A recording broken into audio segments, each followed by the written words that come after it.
জার্মানির বার্লিনে সমাজতান্ত্রিক আন্দোলনের দুই কিংবদন্তি নেতা রোজা লুক্সেমবার্গ ও কার্ল লিপকনেক্টের স্মরণে অনুষ্ঠিত হয়েছে বার্ষিক লিপকনেক্ট লুক্সেমবার্গ ডেমনস্ট্রেশন। রোববার আয়োজিত এই মিছিলে অংশ নেন হাজারো মানুষ। বার্লিন পুলিশের তথ্য অনুযায়ী প্রায় ৮,০০০ মানুষ এই কর্মসূচিতে যোগ দেন।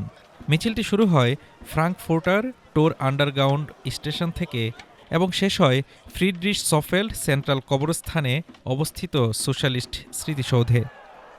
সমাজতান্ত্রিক সংগঠন ও ট্রেড ইউনিয়নের জোট আয়োজিত এই কর্মসূচিতে স্মরণানুষ্ঠানের পাশাপাশি উঠে আসে সাম্রাজ্যবাদ বিরোধী ও যুদ্ধবিরতি বার্তা। অংশগ্রহণকারীরা লুক্সেমবার্গ লিপকনেক্ট ও লেনিনের ছবি সংবলিত ব্যানার বহন করেন এবং বিভিন্ন স্লোগান দেন। বার্লিনের এক সমাজতান্ত্রিক কর্মী ডেনিস বলেন,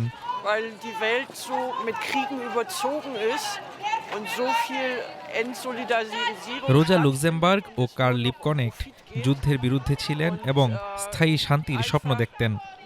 তার ভাষায়, আজও বিশ্বজুড়ে একই লড়াই চলছে। ক্ষমতা ও সম্পদের দ্বন্দ্বে সাধারণ মানুষ প্রাণ হারাচ্ছে, অথচ লাভবান হচ্ছে হাতে গোনা কিছু মানুষ। আরেক অংশগ্রহণকারী ফ্রান্সি জানান, তিনি এসেছেন যুদ্ধ ও মুনাফাভিত্তিক সংঘাতের বিরুদ্ধে অবস্থান নেওয়া মানুষের প্রতি সংহতি প্রকাশ করতে। তিনি বলেন, লুক্সেমবার্গ ও লিপকনেক্টের আদর্শ থেকে শেখার সময় এখনও শেষ হয়নি। অনুষ্ঠানের শেষ পর্বে স্মৃতিসৌধে লাল ফুল দিয়ে শ্রদ্ধা জানান অংশগ্রহণকারীরা।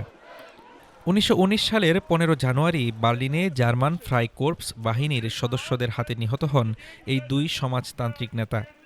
জার্মান ডেমোক্রেটিক রিপাবলিক প্রতিষ্ঠার পর থেকেই প্রতি বছর জানুয়ারির দ্বিতীয় রোববার তাদের স্মরণে এই মিছিল অনুষ্ঠিত হয়ে আসছে। Desk report, Dhaka today.